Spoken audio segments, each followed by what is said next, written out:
(2012) Year of Prophecy.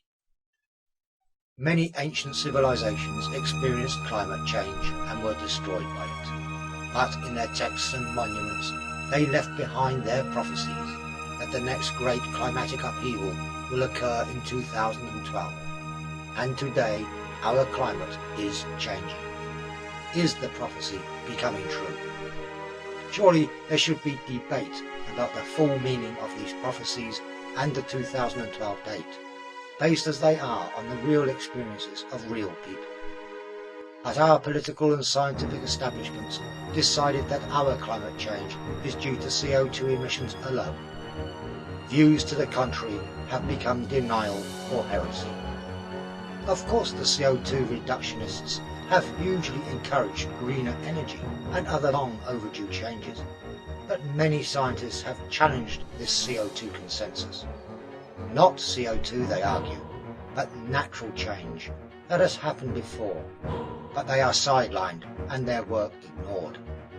But their views should be heard, that change is natural, that our planet is but a small speck in the vastness of an ever-changing universe.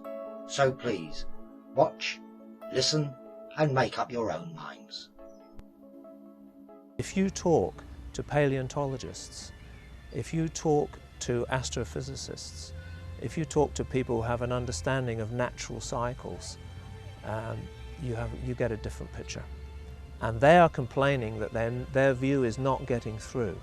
By the time the UN committees have resolved themselves into political summaries, or shall we say summaries of the science for policy makers, what the policy should be, what the policy makers need to understand, the message gets steadily simplified and the dissenting voices are rooted out. So you have a consensus, which in science is rubbish. You don't work with consensus in science. You always have a larger body who believe a particular picture, and then you have a dissenting body who are continually working against that. That is science, and it's very important. And all of the great breakthroughs have come from the dissenting body of knowledge. And you have to fight to get that view through, but you fight through objective presentation of information and facts.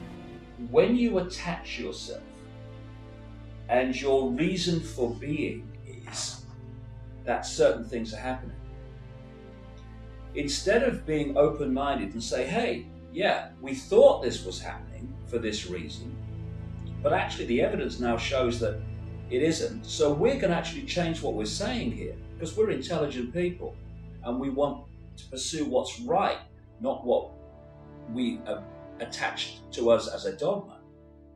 What is actually happening, however, is that the Green Party is so attached to its global warming and it's terrible and must have been doing something about its greenhouse gases and its pollution, that they don't want to hear that that's not happening, because their reason for being is being challenged. The very reason that they sell themselves and they get their backing and support, they have to protect that.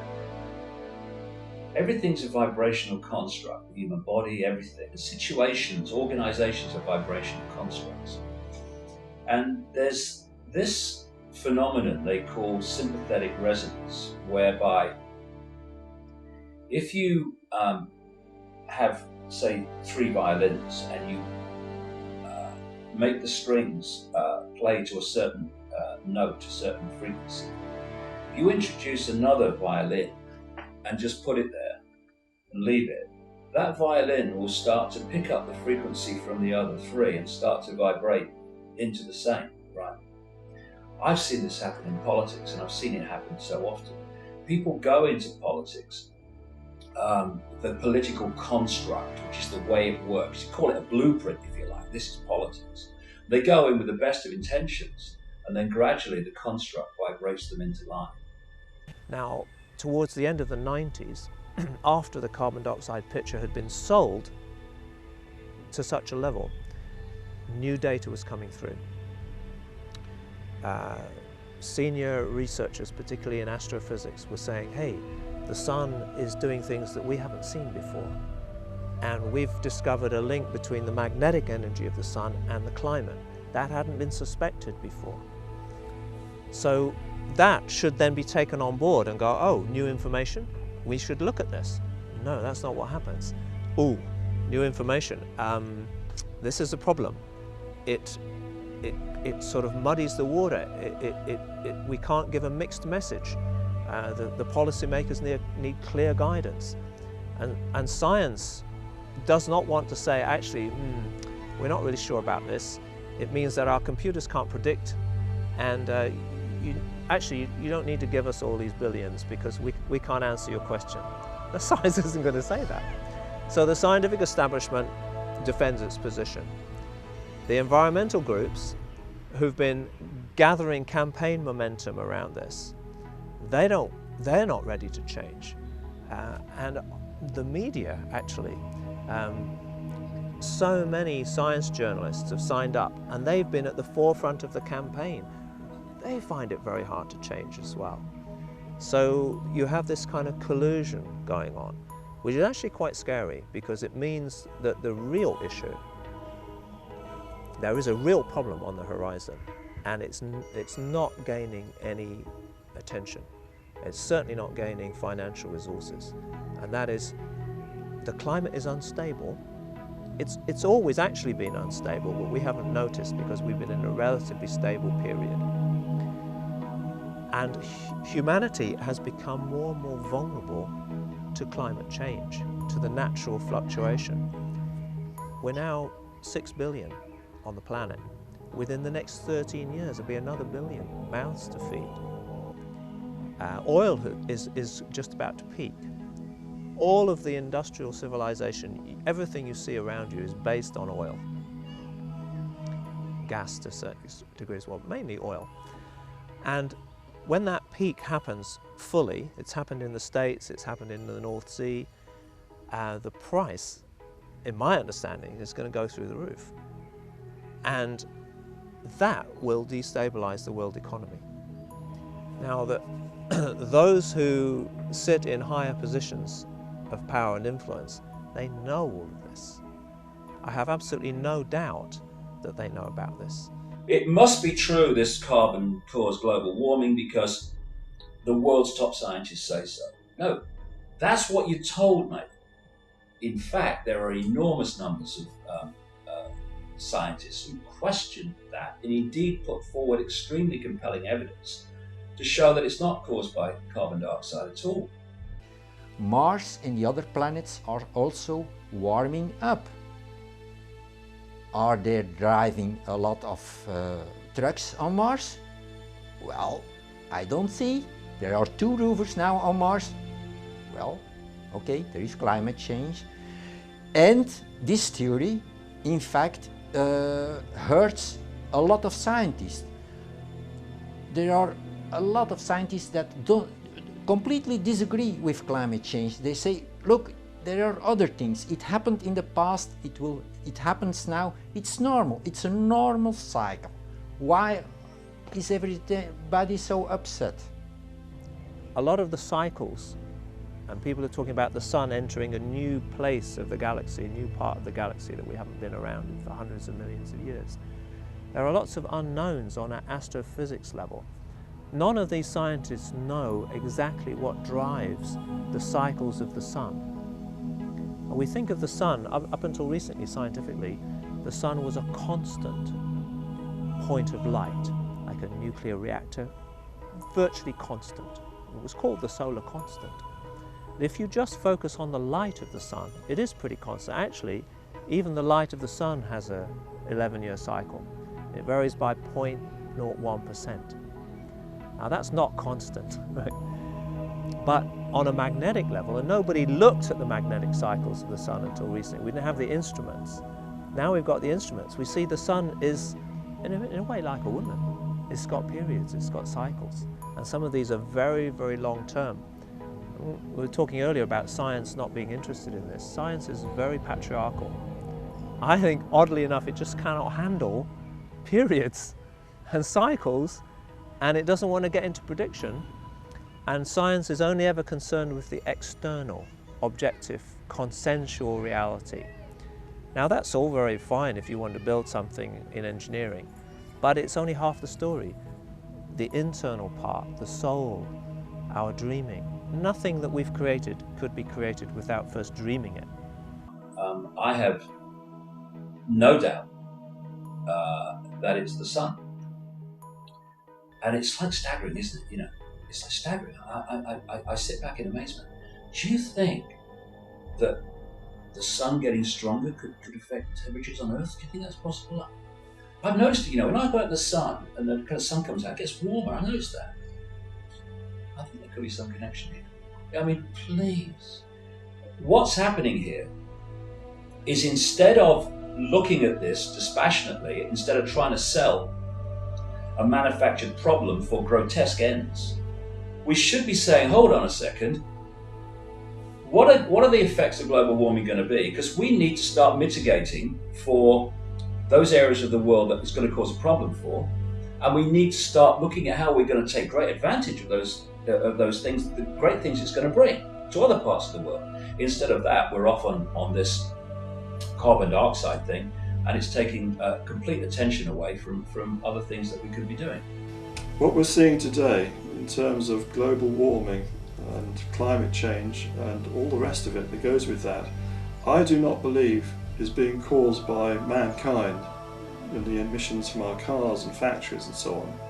I don't say that those things are a good thing, far from it. I think it's a disaster that we've used up so much of the Earth's resources so quickly. But those are not what are driving the change of climate on this Earth. It's the sun that's done it. Yeah, it's the sun, and the sun itself is being driven by cosmic forces as well. That we live within a universe of change, and it's foolish of us to think otherwise.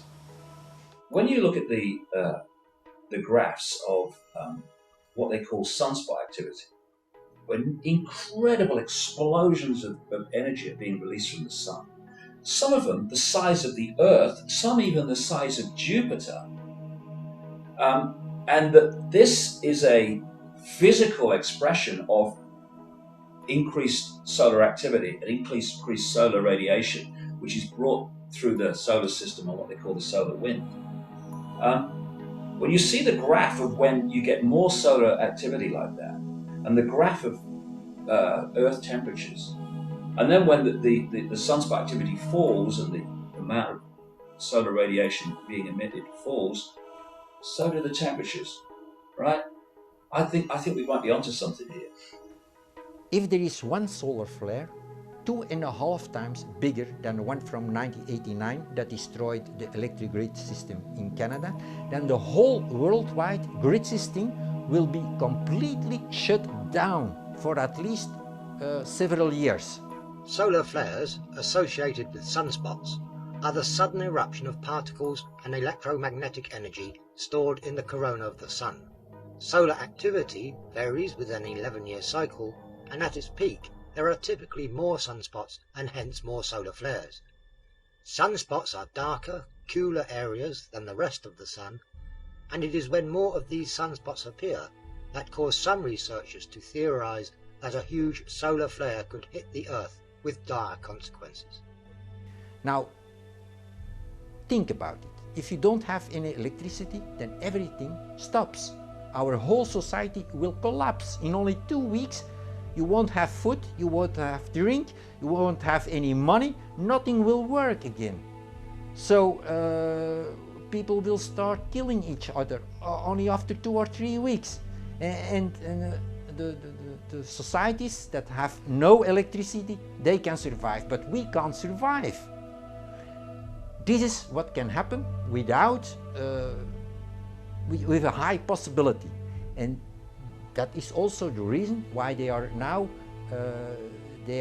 have sent so many probes to the sun to see what will happen in 2012, because they are expecting very big problems. They know about it, but they don't want to talk about it up at this moment. However, this planet of ours, the Earth, also has many variables, many factors that could cause or add to climate change and could alter human behaviour.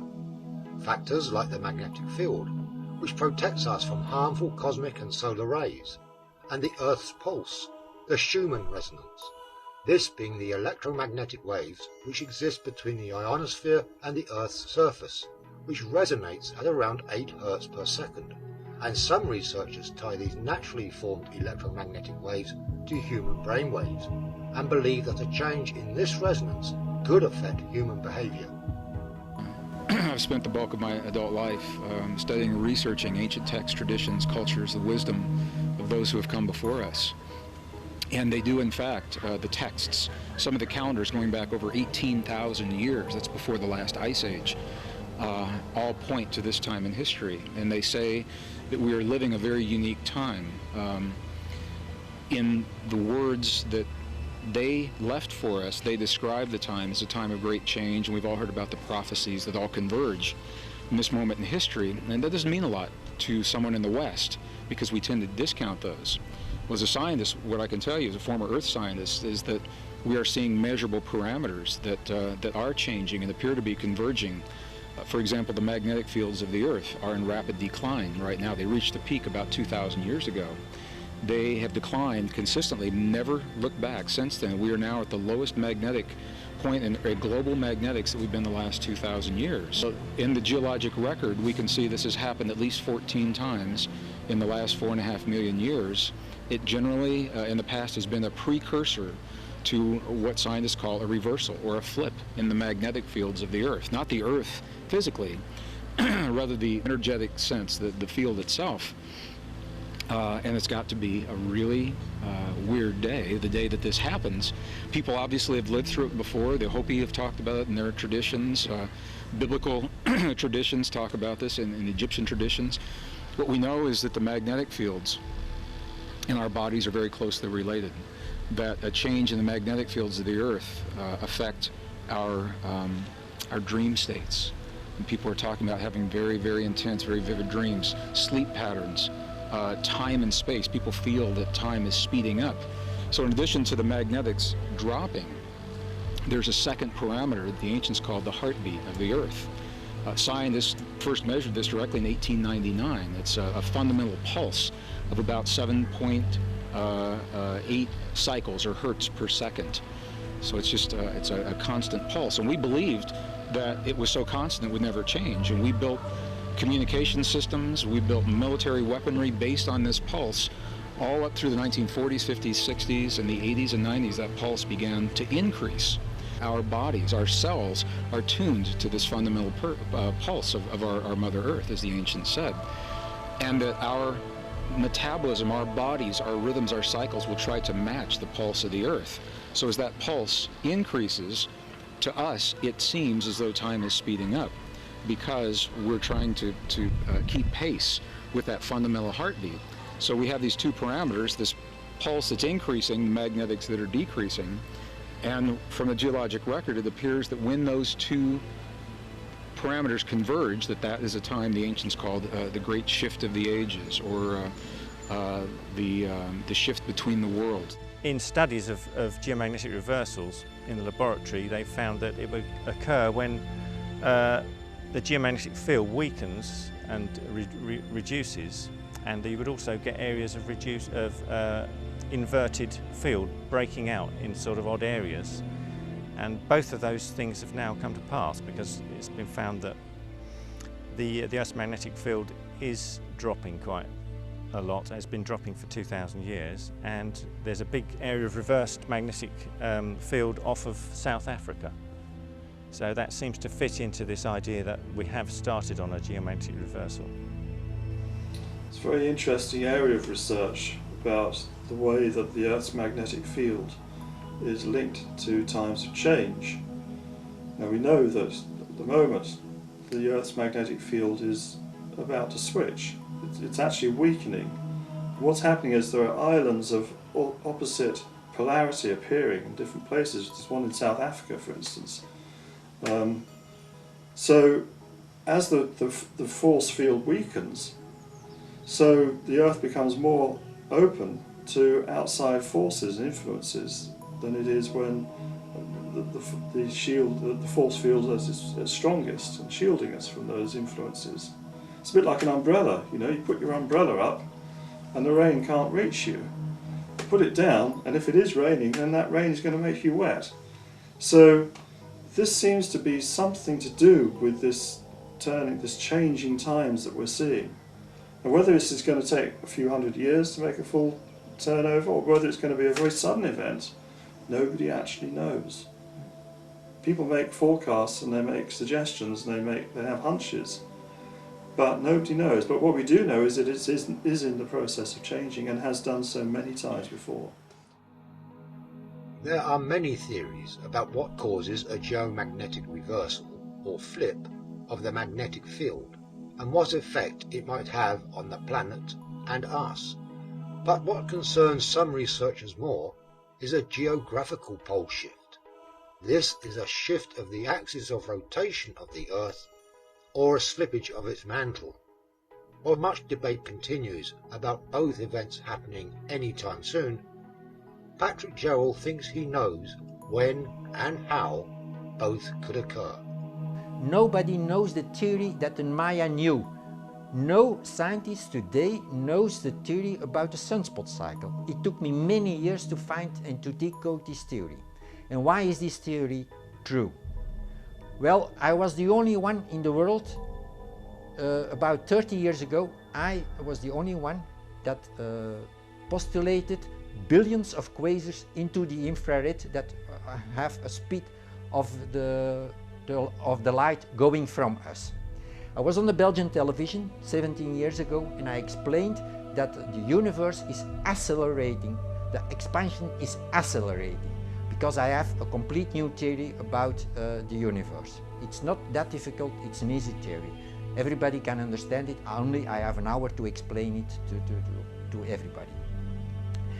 And with this knowledge, because I know so much about astronomy, I was able to decode the Dresden Codex of the Maya and to find this theory that is not known. And because nobody knows about it, nobody can calculate it. And this reversal of the rotation of the Earth can be found in the written in the Book of the Dead from the Egyptians. A Frenchman, Albert Schlossman, translated that 25 years ago, and no longer, even 30 years ago, and he has written about 10 books about his story, and nobody believed him. But in his translation we found several astronomical codes, and we were able to decode these astronomical codes. It had to do with a movement from Venus above Orion. Now, Venus was very important with the Mayas, and Orion, as we know now, was very important with the Egyptians. If you combine these two, then you can find why they made an astronomical code with Venus, the Sun and Orion. And the next code for Venus and Orion is for 2012. Flood myths occur in almost all cultures, and in these myths and in ancient texts, Patrick found the clues to his search for answers regarding the pole reversal. There are hundreds of flood stories around the world, and in many of the flood stories you can see that the boats went very high. Only the highest tops of the mountains were visible. Now, how can you explain that? There is nobody knows about such a high flood. But if there is a polar reversal, according to the Egyptians, then the Earth starts rotating the other way around. So a 360-degree difference. How is that possible? Now, actually, the Earth is turning this way. If you have a wave of particles from the Sun that fall into the magnetic field of the Earth, then they will create an opposite current. And at that moment, the inner core of the Earth, that is only 1200 kilometers, it will come upside down. When it turns this way, it will turn upside down. So the Earth, in fact, starts rotating the other way around. Now, if you know that at the equator the speed is 1600 kilometers an hour, that will stop in one day, and then it will start rotating the other way around. That is a speed difference of 3000 kilometers an hour. If you are driving with a car very fast and you stop, you are thrown forwards. The same with the oceans. The outer crust of the Earth, it will stop rotating and then rotating the other way around, but the oceans can't stop. They go just further, and that will give a massive wave from 2 kilometers height. And that is why the story of Noah is true, and why we have to, there are only two survival possibilities in the high mountains or on an unsinkable boat.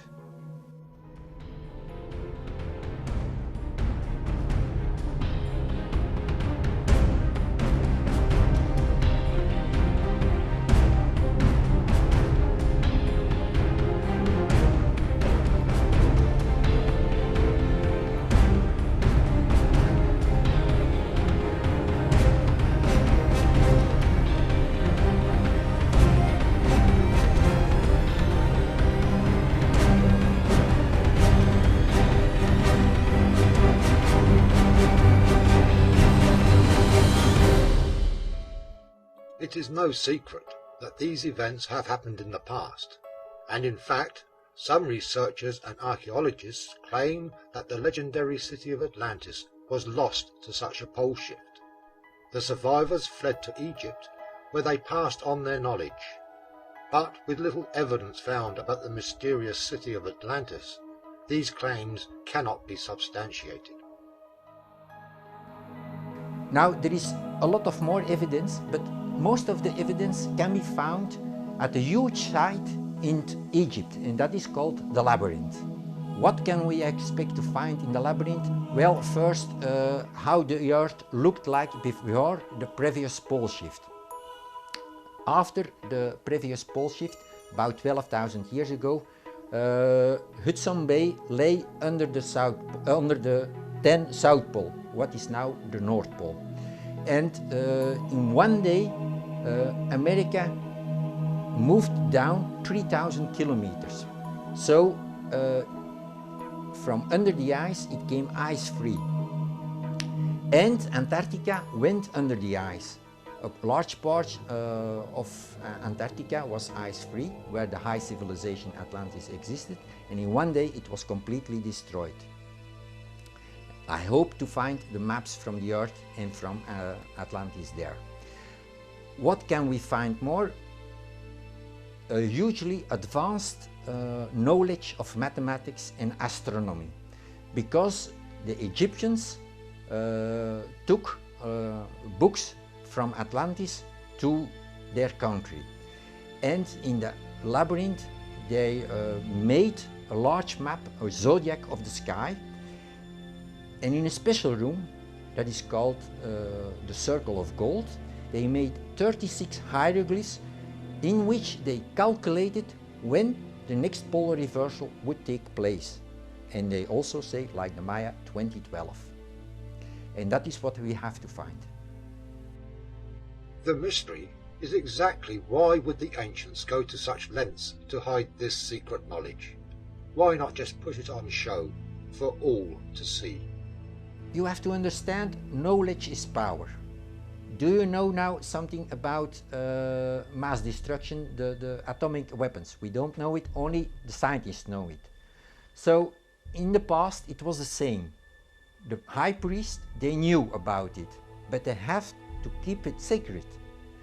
If they knew when when the moon was becoming before the sun, then they had power. If everybody knows it, they lose their power. So they were smart and they said, okay, we will encode it so that in a far future, people who are smart enough can translate this.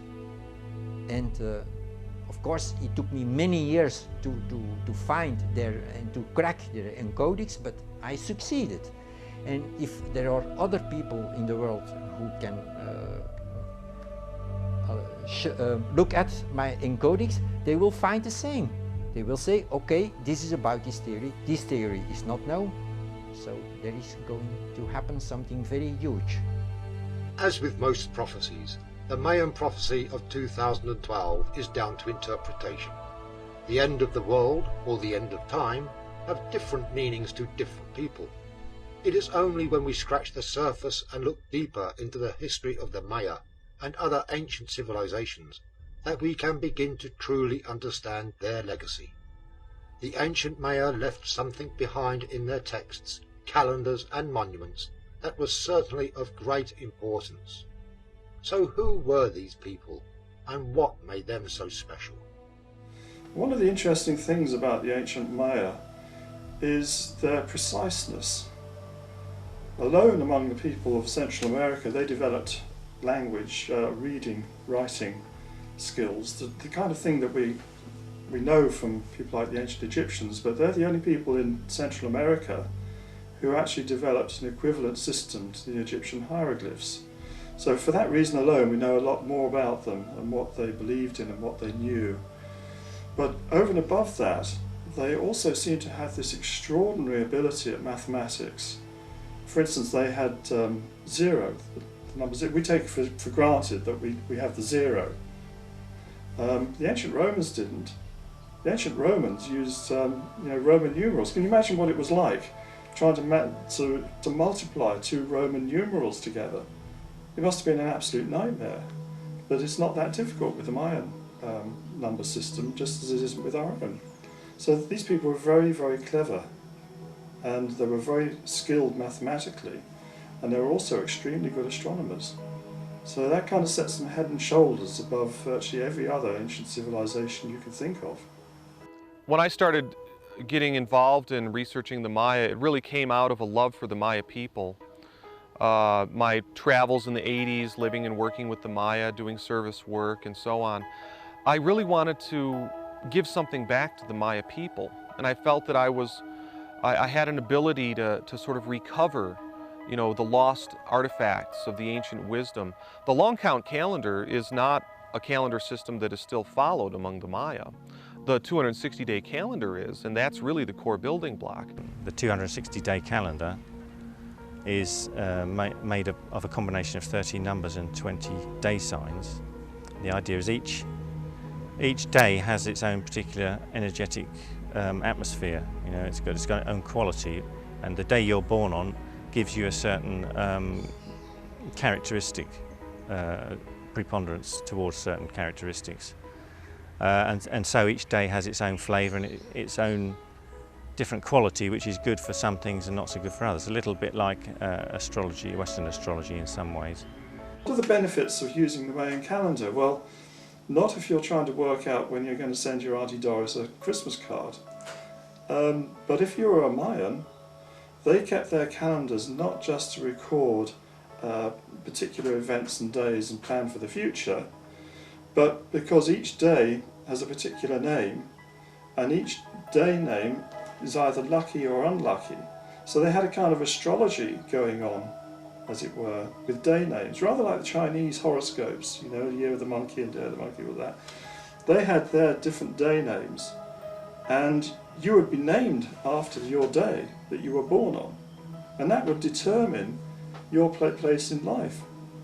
Extraordinary as it may seem, you know, because you were fixed by that day. So they still use part of the calendar, what's called a 260-day Tzolk'in cycle. They still use it now to work out which are auspicious days, which are inauspicious, when they should do certain things, when certain things can be expected. And they also use time and the cycles of time to make predictions. And actually, if you were talking to a Mayan elder now, they would tell you that they know that the year 2012, things are going to happen because it fits in with other cycles and what happened before on equivalent time. So they're looking like that as a kind of astrology. The Mayan calendar is actually a complex system of numerous calendars all working together to achieve different objectives. The core building block is the 260-day Tzolk'in cycle. It consists of 20 day signs, each with 13 variations. The 260-day period is key, because not only does it represent the period of human gestation, but also serves as a common denominator in the cycles of the Sun, the Moon, Mercury, Venus and Mars. Along with this cycle, the Maya used the Harb calendar, which is the solar 365-day calendar, consisting of 18 months of 20 days, with a shorter 5-day month on the end. The days and months work in a fashion similar to the Gregorian calendar. When all the combinations of both calendars had occurred, this period was called a calendar round, precisely 52 years in length, and it was the shortest period of time in which the two calendars could synchronize. The Maya calculated longer periods of time using a 5-decimal long counting system. In this system, the Bacton was the longest period of time, going down to the shortest being a single day. The 2012 end date is calculated using this long count system, and the great cycle of 13 Bactons looks like this, giving the length of time from the 11th of August 3114 BC to the 21st of December 2012. The 13 Bacton cycle has been closely scrutinized and correlated with the Tzolk'in, Harb and our own Gregorian calendar to give us the 2012 end date. It is important to note that the full working of the calendars is much more complex, and it has taken researchers decades to unfold only some of the information left on those monuments and in ancient texts. The Maya calendar can facilitate a better connection between us and nature, because when we study the Maya calendar and we follow the Maya calendar, we can come into closer relationship with the cycles of nature. Mayan time philosophy is based upon observing the cycles in nature, everything from plant growth to the birth and life cycle of a human being, to the greater cycles in the outer universe, the planets, and the great cycle of precession, this great 26,000-year precessional cycle. And the Tzolk'in, the 260-day calendar, is the key to all these different domains of human experience. So when we place ourselves into right rhythm, right relationship with this calendar, then we just immediately come into better, more intimate union with nature and with other human beings. Now this business of the prophecy, the 2012 prophecy, a lot of people wonder, where does this come from? Well, it's quite simple really, that in the sort of 18th, 19th century people began to start decoding Maya hieroglyphs. And the first ones that they started decoding were numbers, because that's the easiest point of departure. And they discovered that the Maya had a sort of calendar system of writing numbers with respect to a start date. There were some equivalent dates after the time of the Spanish arrival, which were fixed in our calendar and fixed in theirs. Particularly the founding of a city called Mérida in the Yucatan. And they were able to sort of, by doing that, correlate the two calendars together. And then they could say their start date was a date in 3114 BC, and their end date was going to be in the year 2012, 21st, 22nd of December.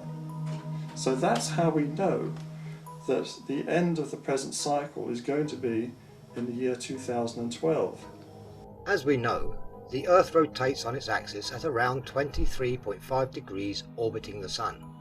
This gives us our seasons, because at different times in the year, different parts of the planet are closer to the Sun. There is, however, a phenomena called the precession of the equinox, where the Earth wobbles on its axis like a spinning top. One wobble taking 26,000 years to complete. The next completion takes place on the winter solstice, 21st of December 2012, creating the alignment of the December solstice sun as it travels along the ecliptic. That is, the path of the Sun as observed from Earth, as it aligns with the dark rift in the Milky Way galaxy. This is what the Maya called the crossroads, or the sacred tree. Well, the sacred tree, or the world tree, the crossroads, it does have an astronomical location. It's the cross of the Milky Way and the ecliptic in the sky. And there are two crossroads. There's one in Gemini and one in Sagittarius. The one in Sagittarius, I think, is really the most interesting one because it targets the center of our Milky Way galaxy.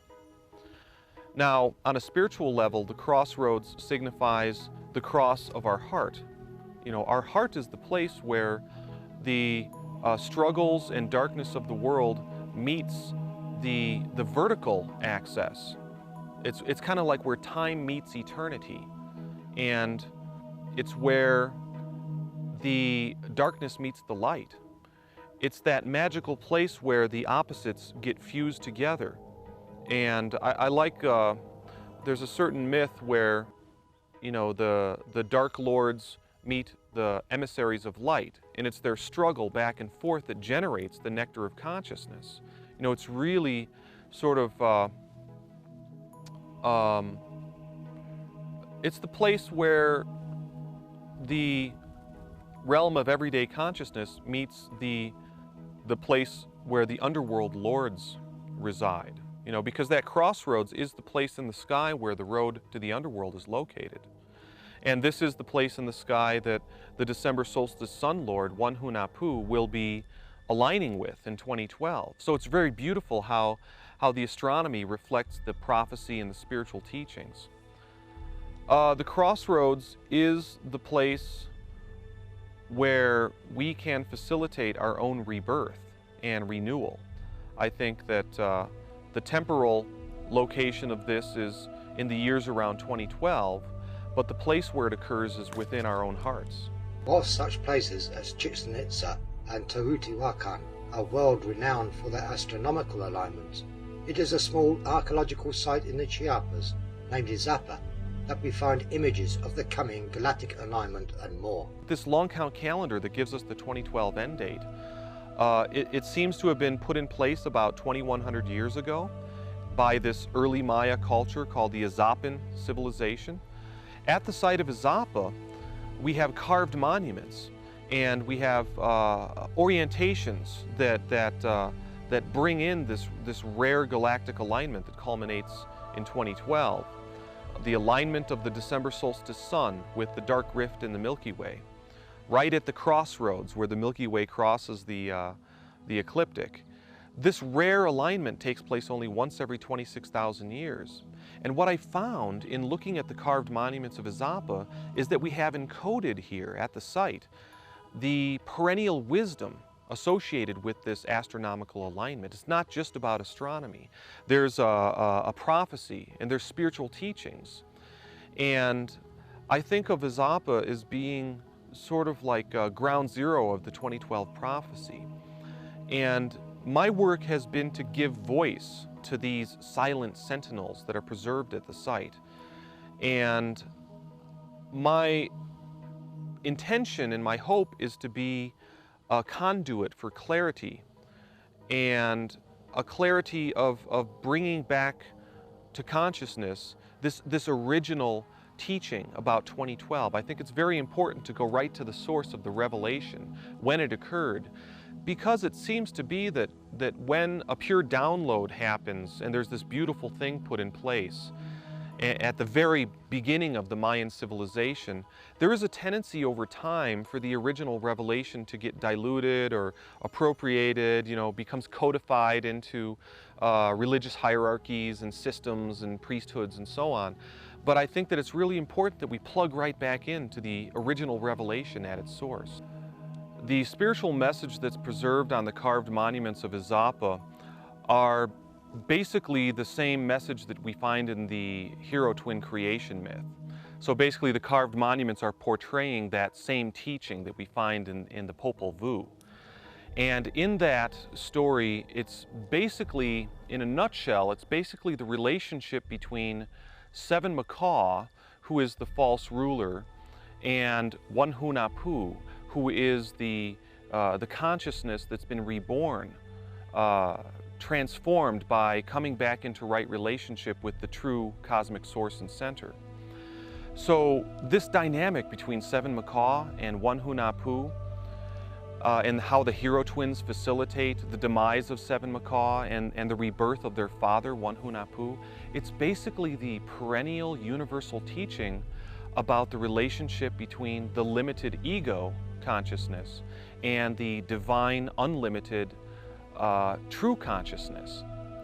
And the spiritual message is that we have an opportunity here at the end of the cycle to sacrifice or surrender the illusions that keep us fixated to that limited state of consciousness that is ruled by the Seven Macaws of the world. Seven Macaw being the vain and false ego, the ego out of control.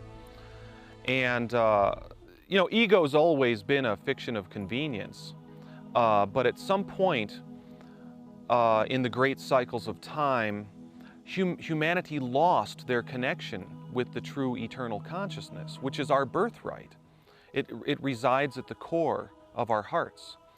And when that connection got severed, then ego sort of got deputized to take over that function. And then things kind of just went haywire from there.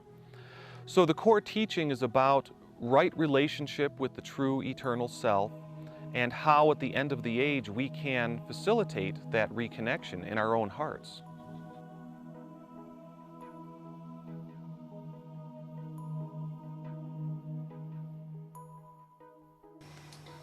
How does the flow of time, how does that relate to the human race? Well, we've been following time for thousands of years. If you go to Stonehenge, one aspect of it is a giant clock. Everyone knows about the midsummer sunrise at Stonehenge over the Heelstone, but there are other alignments as well there. And in fact, other stone circles were used similarly for recording time and movements of the sun and moon. Well, the Mayans and people like this had similar structures that did this for them. One of the main things that they were concerned about was the days when the sun passes directly overhead, which would be the start of the new year for them. And the way they would mark that is by raising a great pillar or shaft of a tree, and you would see from the shadows the moment when that pillar casts no shadow. Now, we don't get that living here in Europe, because the sun never does pass directly overhead, but in the tropics this is something that's very noticeable and very important. So the real clock that people have always worked with is actually out there, and it's the movement of the sun, the stars and planets, the moon, and our relationship with that, which is why our clock face has 12 hours on it. Twice 12 is 24. It's all derived from the movements of the sun. I guess I believe that the Maya perceived time as a cyclic process. And it's not a linear thing like we have in Western time philosophy. Time always moves in cycles, but there's a very deep understanding that the Maya had of cyclic time. It's not so much a circle, which seems to have no beginning and no end. Instead, time it's kind of like a cycle, but it's like the breathing cycle. It's like breathing in and breathing out. It's like moving into closer relationship with the source and then moving out of relationship with the source. And the Maya understood that this kind of understanding of cyclic time brings us into and out of relationship with our true selves. It's very much a part of the cycles of time that there's cycles, there's periods of increasing darkness when humanity is forgetting their true natures, and then there's periods in which humanity is remembering their true natures. And the Mayan insight about this understanding of the cyclic nature of time is that 2012 signifies the turning point in which we are going to stop moving away from being related to our true selves, the infinite, eternal heart of heaven. And instead we're going to turn the corner and have this opportunity to move back into closer, more intimate union with the eternal Creator and our true selves.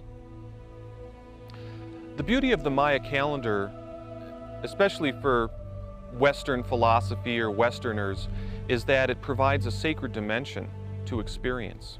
There's a certain quality or characteristic of life in the modern world in which we are disconnected from the sacred dimension. And it's the indigenous wisdom, very nicely and beautifully exemplified in the Maya calendar, that can provide a doorway for us to reconnect with the sacred in our own lives. You have to understand that what we know about the Maya, we know a lot more now than we did even 10, 20, 30 years ago. But there's probably still a lot more that we don't know. And in fact, the Mayan elders themselves tell us this. They tell us that there are things that they know that have been passed down to them by their ancestors, which they were not allowed to speak about, and which they're only now starting to reveal, because we're coming up to this crucial date of 2012. So I personally think it's a fool who thinks we know everything. Yeah, a wise man is always open to discover that he doesn't know anything, that there's much more to learn. Unless we have a radical change of consciousness, that's the future that very large numbers of people seem to be okay with. And that's what I find scary. It's a future with no soul. And this is where I personally then leave the scientific and the political, which I'm still active in, and talk to my teachers, the yogis and the shamanic people. And they are saying, Great Spirit will not allow this. It will not allow this deterioration of soul. There's a human project here, and she, the Great Mother, will bring it all down. She is going to wipe the slate clean, and a big change, really deep change is coming. And I don't know what that's about. We've been given a deadline, as it were, of 2012. And you know, I have a Himalayan yogic master, and he's saying the same thing as the Mayans or the Hopi. And they're saying that it will be sudden. And after that, people will be awakened, as if it will be such a huge change that it'll just change consciousness. But at the same time, it is expected that a large part of the world's population will perish. So I think in terms of that 2012 point of reference, I think it's like the age of Aquarius. You think, well, where does it start? Where does it begin? And it's part of a kind of cycle that has a much broader parameters than that particular moment in time. But what it, generally speaking, we're already getting a flavour of where we're going, where we're headed, that we have, I think there is a global more information than we can handle and infiltrate. So we have to, in a way, go back to, you know, what is going on an inner level with, you know, we start with ourselves, we end with ourselves, you know, that's the way it is. And we have to kind of filter through, simplify.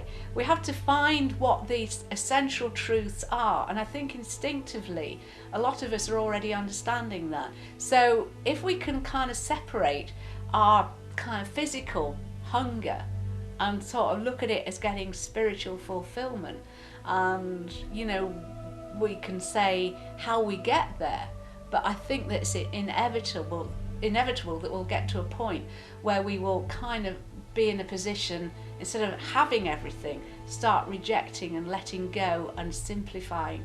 And that's going to perhaps be kind of a time of conflict, because we're having messages all the time through our media that we have to eat more, consume more, buy more, have more, and yet we are inundated with stuff. So I think that we're going to have this shift where we're going to say, actually, do I need all this? And it's on a very simple level, but you think, well, by having less, actually, it's better for all of us if we kind of spread the resources a little bit and create more of a balance, and which has serious problems for our status quo and our ruling classes.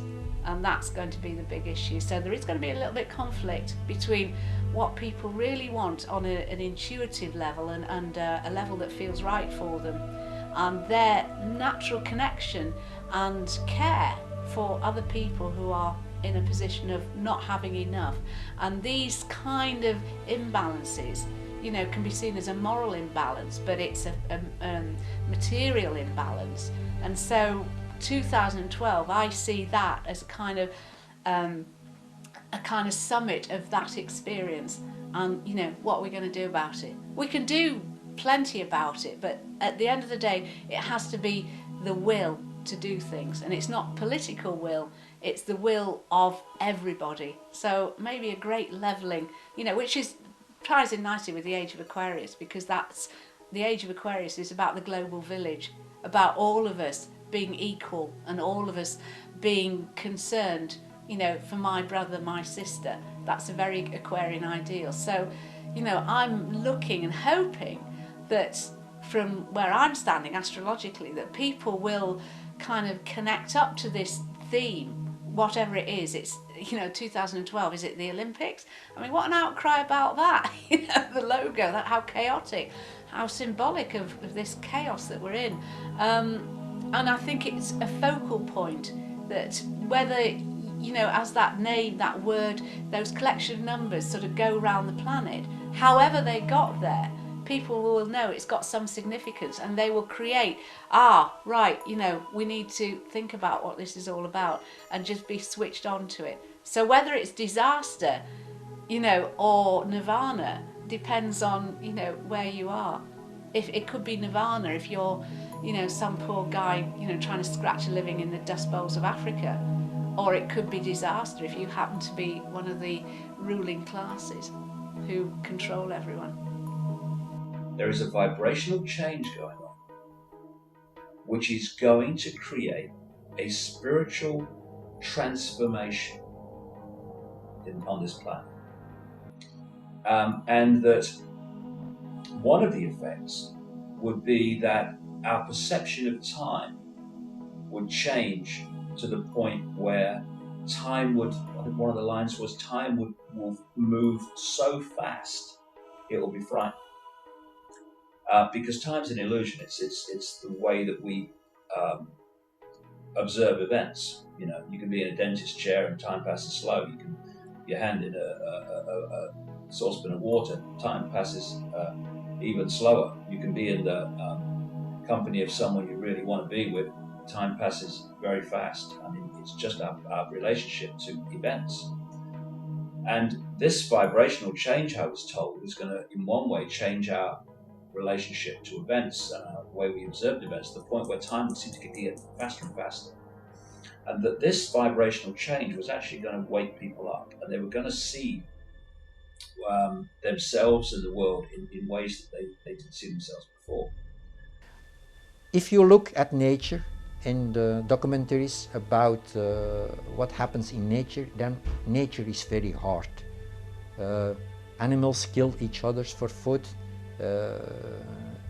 So in fact, nature is violent. Only we people are also very violent.